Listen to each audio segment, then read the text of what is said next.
January 1945, Germany was breathing its final trembling breaths. The night was so silent that even death seemed to be holding its breath. Snow fell softly over the ruins of the city of Essen, covering broken walls like a pale shroud. Smoke curled upward into a gray sky, and somewhere far away, artillery thundered like the heartbeat of a dying world. In this frozen, devastated silence, a young German woman walked alone. Her name was Adelheid Kirchmayr, a 24-year-old who had once dreamed of becoming a painter. But the war had crushed her dreams, just as it had crushed her country. She walked cautiously, carrying only a small satchel and a notebook filled with sketches of a world that no longer existed.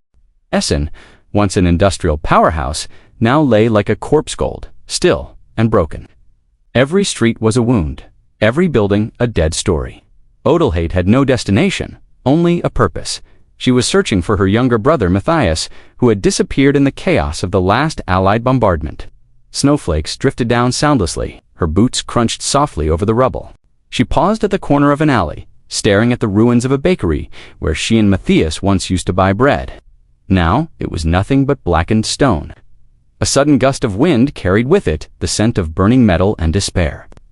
As she moved forward, she felt eyes watching her from the shadows. The city was full of ghosts, some dead, some living. Ahead, she saw remnants of German soldiers hiding in what little cover remained, their faces hollow, their eyes empty. Exhaustion had stolen their youth. Fear had stolen their hope.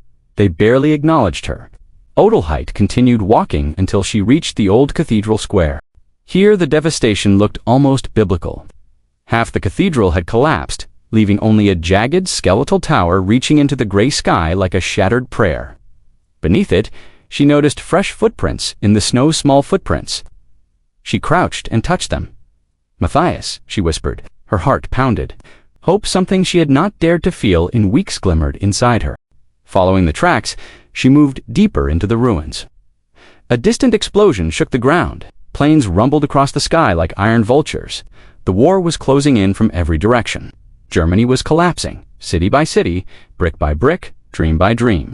She reached an underground shelter, its entrance half buried beneath debris. The footprints led inside.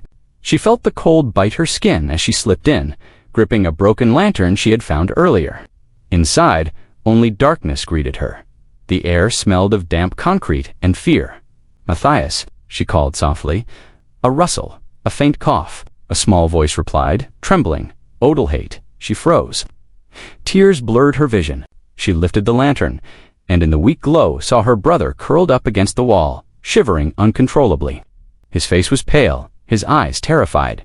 She rushed to him and wrapped her arms around him as if trying to shield him from the entire world. "I knew you'd come," he whispered. Adelheid's voice cracked. "I'll always come for you." But their moment of reunion lasted only seconds. Outside, the sound of tanks rolled through the streets. Allied forces were entering Essen. The ground trembled with every movement. The war had not ended, its final storm had just begun. Adelheid knew they couldn't stay underground. If they remained, they would be crushed. She pulled Matthias to his feet. "We have to move now," she said. They emerged from the shelter into the blinding white of the snowy ruins. Allied soldiers were advancing from the north.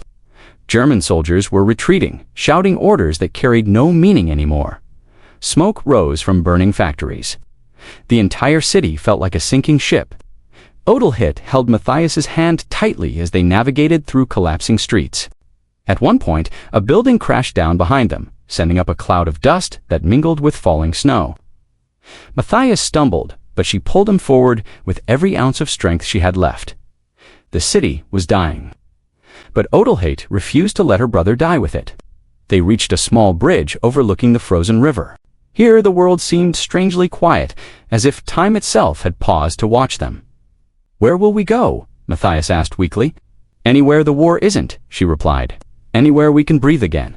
Behind them, Essen continued to crumble. The sky burned red as shells exploded in the distance. The glow lit the snow like blood upon white cloth.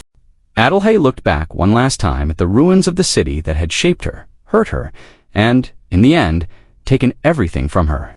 She felt pain, grief, and anger, but somewhere beneath it all, a spark of hope. She squeezed Matthias's hand. "Come on," she said softly. "We survive from here." And so, in the last winter of World War II, as Germany shattered around them, a sister and her brother walked away from the ruins, not toward a promise, but toward a possibility. The possibility of life after destruction, of light after darkness. The war had taken almost everything from them, but it had not taken their will to live. And sometimes, in a world full of death, that was enough.